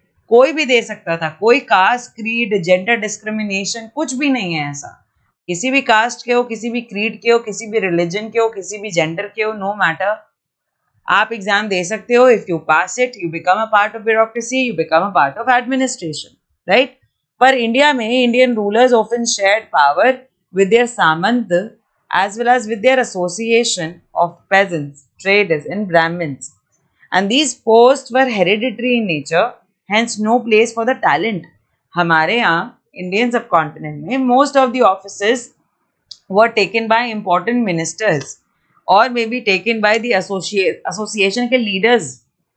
peasant के association का जो leader होगा, traders के association का जो leader होगा, Brahmins जो होंगे, ये सब लोग एडमिनिस्ट्रेशन का मेन पार्ट थे. And it was all based on hereditary basis कि फादर टू सन रिलेशनशिप चलता था यहाँ पे, राइट? यहाँ पे कोई एग्जामिनेशन नहीं होता था. That is why there was no scope for talent. Talent का कोई स्कोप नहीं था इंडियन सबकॉन्टिनेंट के रूल एंड एडमिनिस्ट्रेशन में. इंडिया के किंगडम्स में most of the time it was only a hierarchy based, a hereditary based, सब कुछ हेरिडिटरी चलता था. ठीक है, फादर सन रिलेशनशिप चलता था. और चाइना में ऐसा नहीं चलता था. चाइना में there was no father son hereditary based relationship, it was all based on bureaucracy. पर ये मैं आपको तांग डायनेस्टी के बारे में बता रही हूँ. तांग डायनेस्टी में ब्यूरोक्रेसी बेस्ड ही एडमिनिस्ट्रेशन होता था. ठीक है, इंटरेस्टिंग, थोड़ा डिफरेंट लगा क्योंकि अभी तक राजा महाराजा, इसका बेटा, उसका बेटा पढ़े रहे थे हम लोग, और अब there is a complete change in the form of administration in the Tang dynasty. इसलिए ऐसी चीजों को पढ़ना इंपॉर्टेंट है जो हमारी हिस्ट्री से थोड़ी डिफरेंट होती हैं, उनके बारे में पढ़ना चाहिए, तभी we get to know that world में क्या चल रहा था, right? Coming on to the few associated keywords from the chapter. Samanta, temple, nadu and sabha. You should know the meaning of these words and their relatability along with the chapter. Okay? Alright, let's recall the chapter with the help of some exercises. बहुत छोटी सी exercises हैं, बहुत कम questions हैं, and everything is from the chapter itself. जो भी मैंने video में बताया उसमें से ही सारे क्लूज एंड सारे क्वेश्चंस हैं.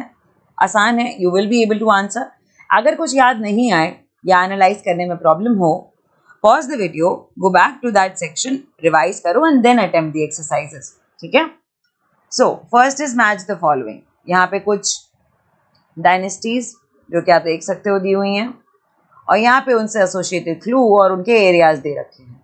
ठीक है. And you have to match the correct dynasty with their correct ruling area. First is Gurjara Pratihara, second is Rashtrakutas, third is Palas and fourth is Cholas. ये चारों के बारे में पढ़ा था और मैंने चारों के रूलिंग एरिया बताए थे उनके रेनिंग पीरियड के साथ. क्लू है western Deccan, Bengal, Gujarat and Rajasthan and Tamil Nadu. It's very easy. ध्यान से सोचो एक एक करके. जो नहीं आता है उसको छोड़ दो, जो आता है उसे पहले मैच कर लो, तो बचा हुआ अपने आप हो जाएगा. ठीक है. So the answer is Gurjara Pratihara का एरिया था गुजरात एंड राजस्थान, राष्ट्रकूटा का एरिया था वेस्टर्न डेक्कन, पालास का एरिया था बंगाल में और चोलास का एरिया था तमिलनाडु में. सिंपल. आई होप इसमें कोई प्रॉब्लम नहीं होगी. Moving on to question number 2. Who were the parties involved in the tripartite struggle? Very easy. Tripartite struggle को मैंने कम से कम नहीं तो 3 बार रिपीट किया. Tripartite struggle में कौन इन्वॉल्व था, कौन कौन थे participants? You can say the parties involved in the tripartite struggle were Gurjar प्रतिहार, गुजरात राजस्थान वाले, राष्ट्रकूटास एंड पाला डायनेस्टी. ये तीनों इंक्लूडेड थे ट्राइपर्टाइट स्ट्रगल में. ठीक. Question number 3. What were the qualifications necessary to become a member of a committee of the Sabha in the Chola Empire? Chola Empire के बारे में पूछा जा रहा है. हम लोगों ने चोला एम्पायर में मेंबर ऑफ अ कमिटी पढ़ा था कि एक सभा होती है, उसमें एक कमिटी बनाई जाती है और उस कमिटी में बहुत सारे मेंबर्स को रखा जाता है और मेंबर्स को कुछ क्वालिफिकेशंस पास करनी होती हैं. Only then you can become a member of the committee of the Sabha, right? So what were those qualifications we read about? The working of a Sabha according to the Uttar Merur inscription. Uttar Merur inscription में हम लोगों ने पढ़ा था that उसमें कुछ qualifications दी हुई थी that a person needs to be this much qualified or has these many eligibility criteria, should cross the eligibility criteria, only then the person can become a member of the committee of the Sabha, right? First one was all those who wish to become members of the Sabha should be owners of land from which land revenue is collected. आपके पास वो जमीन होनी चाहिए जिससे revenue collect किया जाता है. That means you should be paying revenue, you should be paying taxes for that land. Okay. Second, that means कोई फ्री लैंड नहीं होनी चाहिए. अगर आपके पास टैक्स फ्री लैंड है तो वो काउंटेबल नहीं होगी. You have to have a tax paying land as an asset.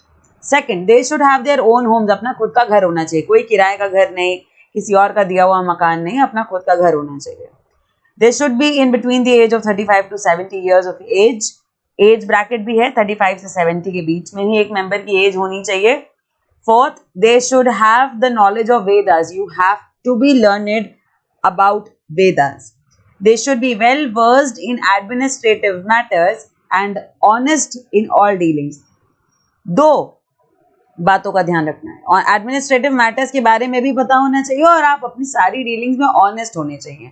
कोई करप्टिव नेचर और एडमिनिस्ट्रेटिव मैटर्स के बारे में कुछ ना पता होना, ये it will lead you out of having the qualifications for being a member. Sixth qualification was if anyone has been a member of any committee in the last 3 years, he cannot become a member of another committee. अगर आप 3 साल तक किसी और committee का member थे तो आप दूसरी कमेटी का मेंबर नहीं बन सकते. ठीक है. लास्ट 3 ईयर में अगर आप ऑलरेडी किसी एक कमेटी का पार्ट बन चुके हैं तो फिर आप दूसरी कमेटी के लिए इलेक्शन में खड़े नहीं हो सकते. ठीक. Anyone who has not submitted his accounts as well as those of his relatives cannot contest the elections. और फिर आपको अपने अकाउंट सबमिट करने होते थे, आप कितना कमाते हो, कितना टैक्स दिया, कितना खर्चा करते हो, and you have to submit these accounts about your relatives as well. अपने रिलेटिव्स और अपना सबका अकाउंट देना होता था, और अगर आप ये नहीं सबमिट कर पाते थे then you were not allowed to contest the elections. So these were the basic 7 qualifications which every person needed to qualify, which are written on the Uttar Merur inscription. And these are the qualifications to become a member of the committee of the Sabha under the Chola Empire. ठीक है, ये है qualifications. Coming on to question number 4. What were the 2 major cities under the control of Chahamanas चाहमनास पढ़े थे हम लोगों ने, चाहमनास, चौहान्स। क्या थी उनकी major cities? Delhi, Ajmer. These were the two cities under the control of the Chahamanas. So Delhi and Ajmer are the two cities under Chahamanas. Question number 5. How did the Rashtrakutas become powerful? यहाँ पे ये पूछा गया कि Rashtrakutas powerful बने कैसे हैं, ये नहीं पूछा कि वो कंट्रोल में कैसे आए, उन्होंने अपना एडमिनिस्ट्रेशन डायनेस्टी कैसे सेटअप किया, बस ये पूछा कि वो पावरफुल बने कैसे।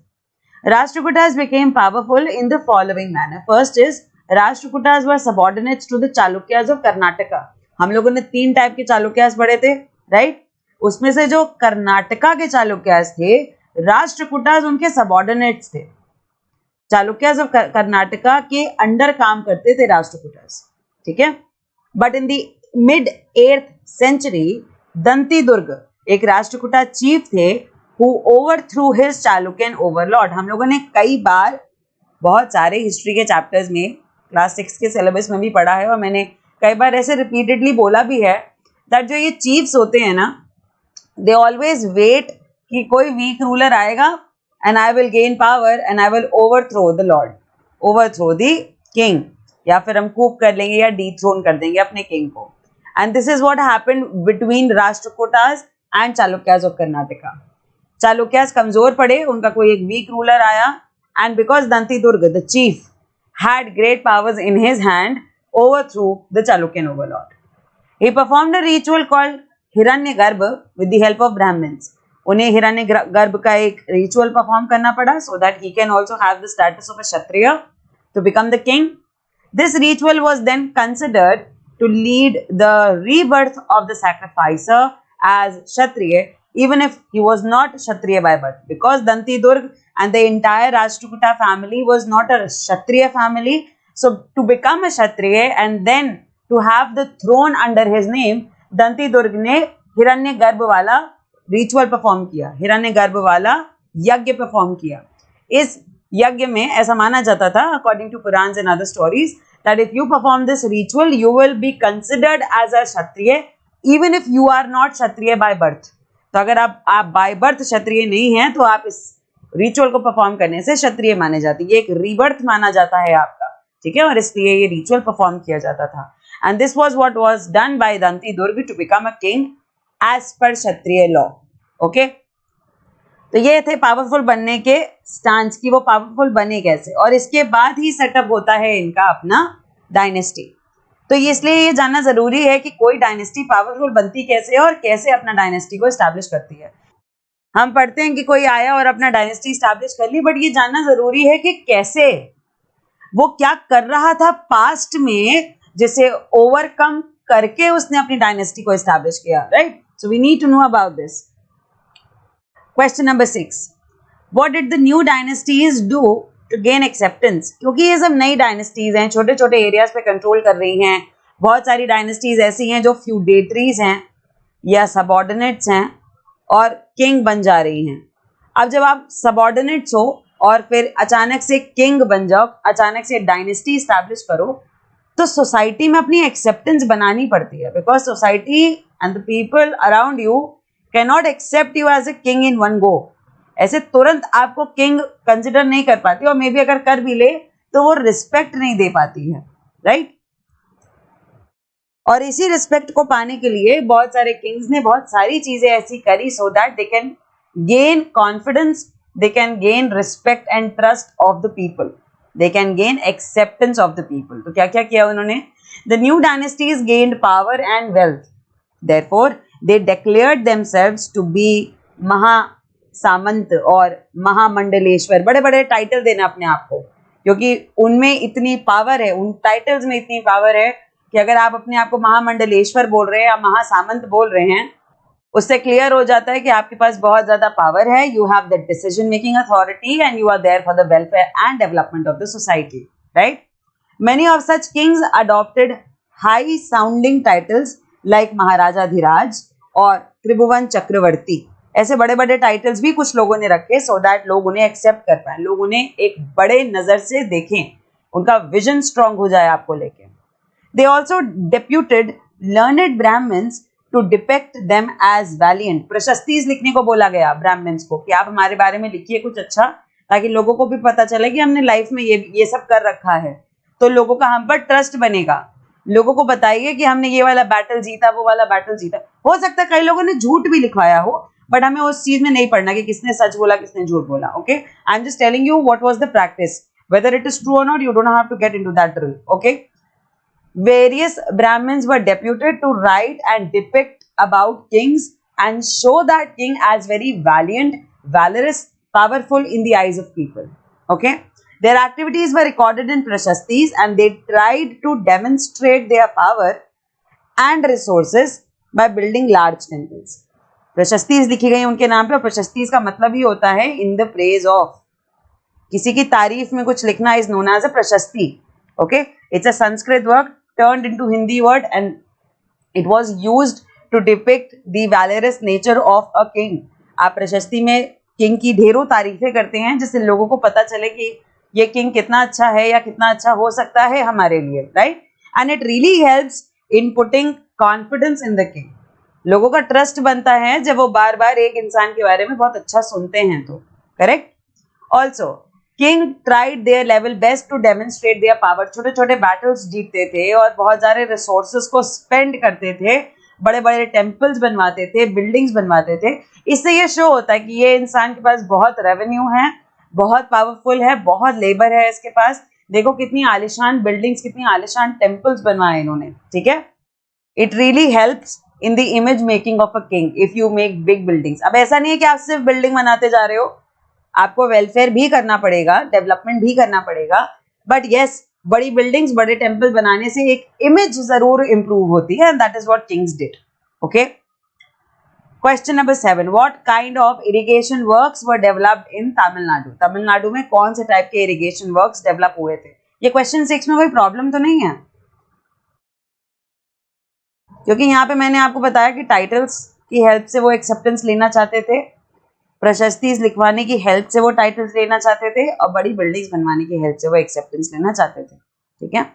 आई होप इसमें कोई कंफ्यूजन नहीं है, बिकॉज यही सारी चीजें हैं which really helps a person to gain acceptance and to show themselves as a very impressive personality.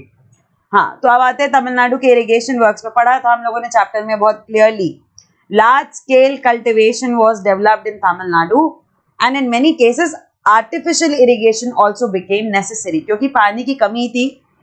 कुछ 1 या 2 नदी ही थी जो पूरे तमिलनाडु रीजन में बहती थी, एंड दैट टू वो पेरिनियल नहीं थी, कभी कभी सूख जाया करती थी, ठीक है। बहुत ज्यादा रेन वाटर पर डिपेंडेंट रिवर्स थी, अगर बारिश होएगी तो नदियों में ज्यादा पानी आता था, अदरवाइज कभी कभी वो रिवर्स ड्राई हो जाती थी। इसलिए irrigation and specially artificial irrigation की बहुत ज्यादा रिक्वायरमेंट थी तमिलनाडु के रीजन में। लार्ज स्केल कल्टिवेशन डेवलप हुआ क्योंकि एग्रीकल्चरल एक्टिविटीज बढ़ रही थी, क्योंकि डिमांड थी, मार्केट इवॉल्व हो रही थी, और लोग भी थे जिन्हें फूड सप्लाईज चाहिए थी। मर्चेंट स्केल, नेवी, ट्रेड, सब कुछ बढ़ रहा था तमिलनाडु के रीजन में under different period of history. सब कुछ, ट्रेड बढ़ रहा था, इकोनॉमी एक्सपैंड हो रही थी, सी रूट के थ्रू ट्रेड ज्यादा हो रहा था, इसलिए अब बहुत जरूरत, और प्लस पब्लिक के नॉर्मल डिमांड, अपनी कंजम्पशन डिमांड भी बहुत थी, ठीक है। कंजम्पशन डिमांड की वजह से भी एग्रीकल्चर को आगे बढ़ाया गया। So large scale cultivation develop हुआ। अब कल्टिवेशन होगा कैसे? एग्रीकल्चर बिना पानी के तो नहीं हो सकता ना, फसल को पानी चाहिए, and for that various artificial irrigation methods became necessary. A variety of methods were used. पहला तो wells dig किए गए, various wells were dug so that water can be restored in it and then can be used for irrigation purposes. Huge tanks were constructed to collect rain water. बड़े बड़े tanks बनाए गए जिनमें rain water को store किया जा सकता है, and then that water can be used in the dry season for the agriculture. जब बारिश का मौसम है तब पानी सेव कर लो, जब ड्राई सीजन आएगा तो उसी सेव किए हुए पानी को क्रॉप्स में यूज कर लेंगे, ठीक। कैनाल्स वर कंस्ट्रक्टेड, कैनाल्स बनाए गए जिसमें पानी सेव किया जा सकता है। All this work required planning, organising labour and resources. आसान बात नहीं है कुआं खोद देना, कैनाल बना देना। It requires a lot of planning, lot of labour, a lot of organisational methods as well as resources. पैसे भी तो चाहिए, लेबर भी तो चाहिए इतना काम करने के लिए, टेक्निकल नो हाउ भी चाहिए आपको ये सारी चीजें बनाने के लिए। कहीं भी जहां मन करे वहां वेल डिग नहीं किया जा सकता, जहां मन करे वहां टैंक या जहां मन करे वहां कैनाल्स नहीं बनाए जा सकते. You really need a good planning and a technical know-how for building all these capacity building resources. Decisions were taken collectively on the usage of water. New rulers and people took an active interest in these activities. और क्योंकि ये एक बहुत बड़ा developmental shift था and it was something very new for the society as well. उन्होंने आज से पहले इतने बड़े level पे artificial irrigation की planning होते हुए नहीं देखा था. That is why people were also very interested. उन्हें बड़ा मजा आ रहा था कि अरे ये क्या है, ये क्या कुआं बन रहा है, ये कनाल क्या होता है. बहुत इंटरेस्टेड थे लोग इन सब चीजों को देखने में. And that is where they took a keen interest as well as they participated on a very cooperative level with the king regarding the building of artificial irrigation means. ठीक है, तो ये थे कुछ irrigation work जो develop हुए तमिलनाडु में over the ages because of the demand for higher cultivation. Okay.